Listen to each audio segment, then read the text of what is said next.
That's a resource totem, a monument left behind by those that picked scrap, trying to keep the area clean.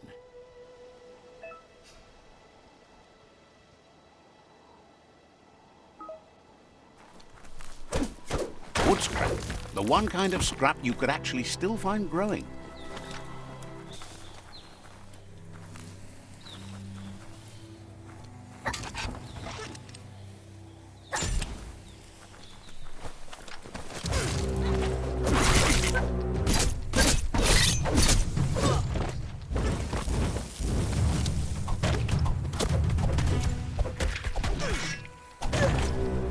The end is coming to the world, and everything else.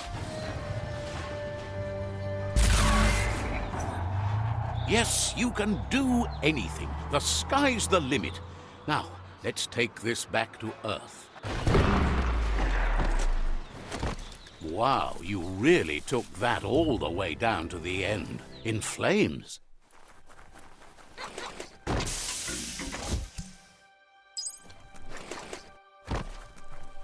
It's a wonder some of these up and downs still work. Guess they built machines better in the past.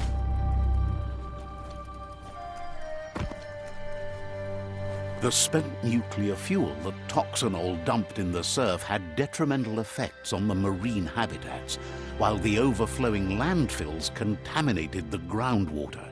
Combined, this sent their world hurtling on an inevitable road to ruin.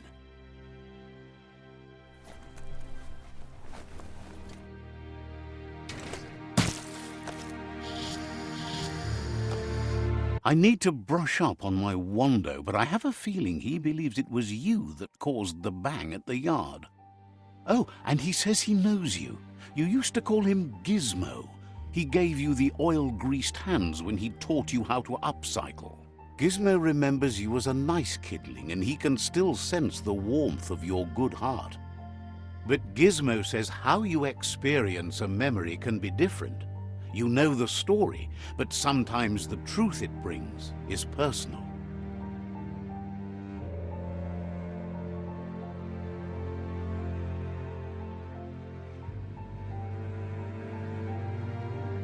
He'd lie if he claimed it was all good. You changed after your Mooma and Popsy passed, and he understands why you had to leave, the old village being a constant reminder of what happened. He understands history made Lupa Lupin a big part of your past, your present, and soon, your future. You still believe there's some good in everyone. You still have hope for tomorrow.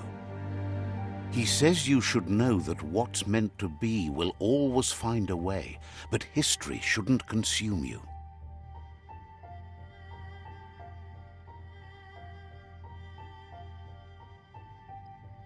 Gizmo encourages that. You should forgive, but never forget. It'll provide some comfort to your soul and keep the memory of lost loved ones in your heart. Fan that flame! Wait, no! Bright light blinds! It's dangerous. I've got all the cold sick burns you need, Dark. Oh, do you have to insult me over this? I don't have to, but I want to. Hard to believe the world is actually going to survive. Just seemed impossible till now. Grateful to you for coming back and doing your best to change things. You were the only chance they had. Wonders if you liked working with the Myriad. They always seemed so centered and so seeking. But that's not important now. Gizmo says it's taken a long time to bring the past up to the present, and where you go from here is up to you. You need to set the past aside, at least for now. He can't leave the Underyard as he has no protection against the vacuum in the dead zone. So you need to salvage scrap to upcycle the Mekton, starting with the old crate outside. You should return when you've retrieved the scrap. There's no time to waste if you want to make the Mekton strong enough to fight the Jumbo Puff. It's the part of the land that suffered most from the apocalypse. It's deprived of oxygen, making it next to impossible for anything but creatures that were most contorted by the contamination.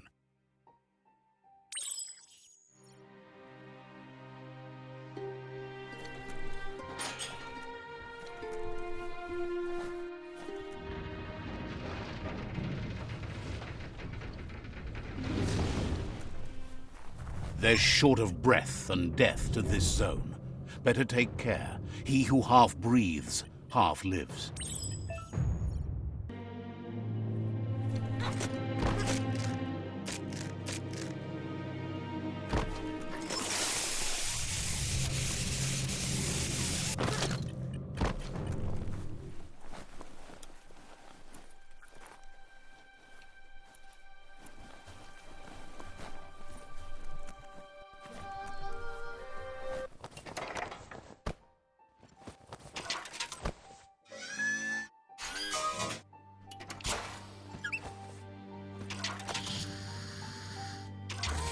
He says that's enough to get the Mekton functional.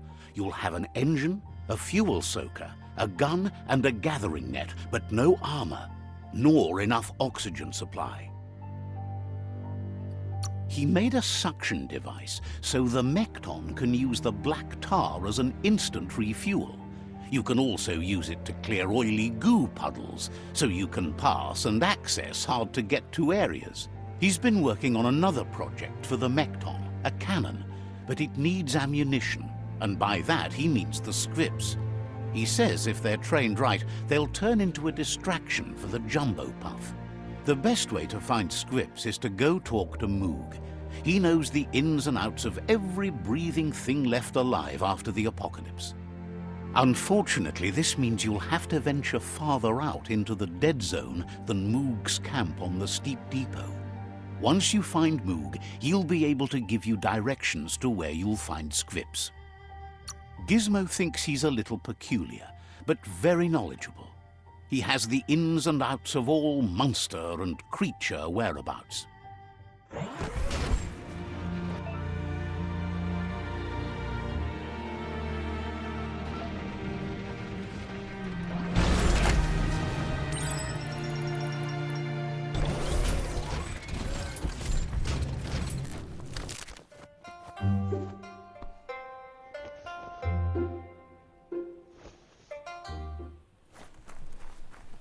Whatever you do, do it right, or don't do it at all. Let's see.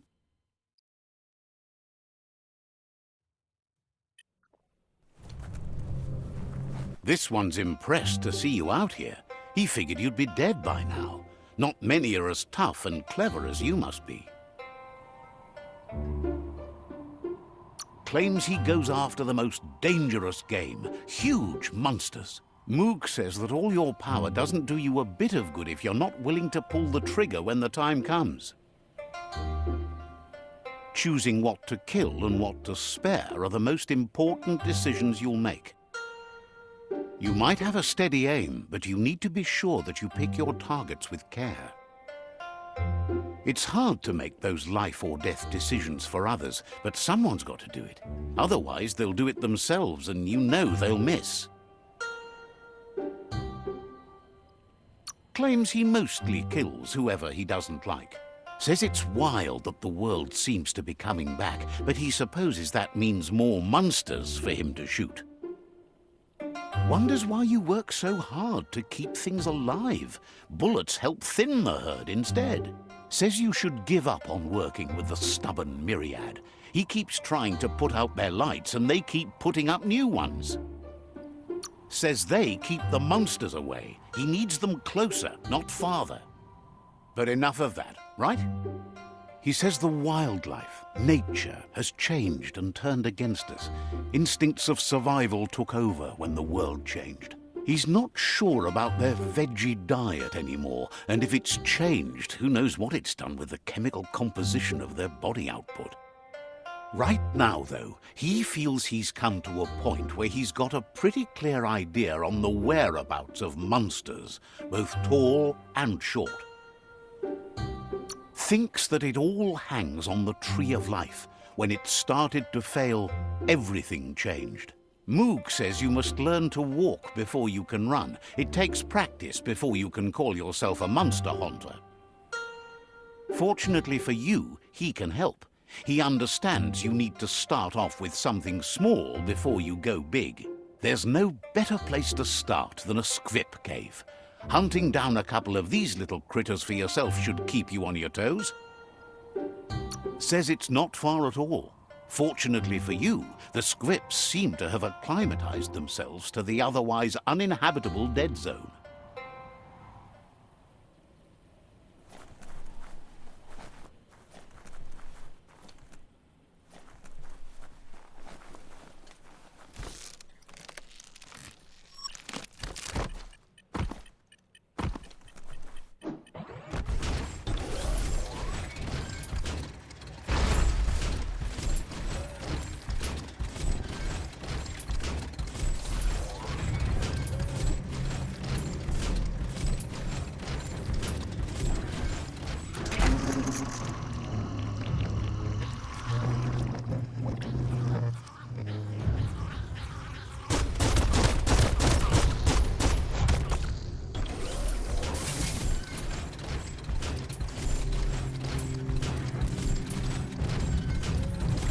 The underworld is like a whole new frontier.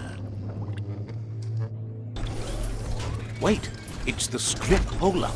The place is just filled with critters.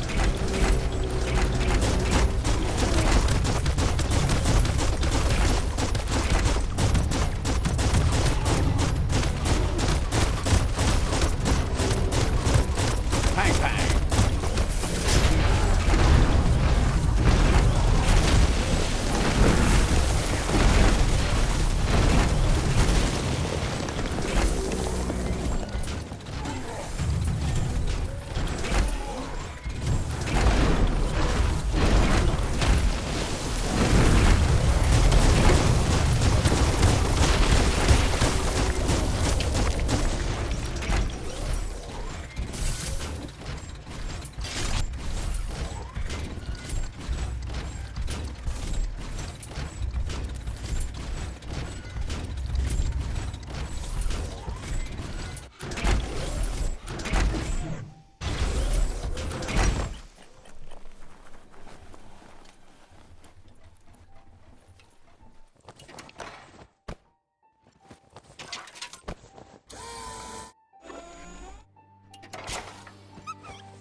He says that's enough scripts to sustain the Mekton's claw crane cannon with infinite ammunition. Well done.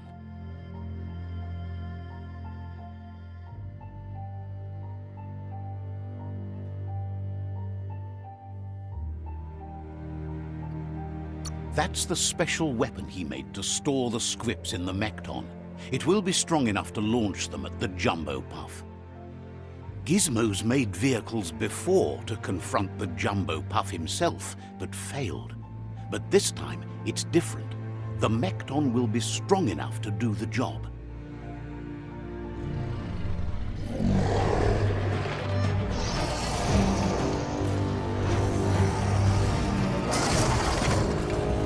It's time to put a stop to the World Eater now. Otherwise, he fears the damage it's caused to the tree already will be too much to handle. There's time to improve the Mekton before you confront the Puff. There are more wreck boxes out in the dead zone with gear you should be able to equip the Mekton with on your own. He got the idea to build the Mekton when he found a big crate containing the metal frame for something Toxanol had named an exoskeleton. Gizmo wants to help if he can. Says it's about time you introduced yourself to Noko. She's usually in the Gnote pen.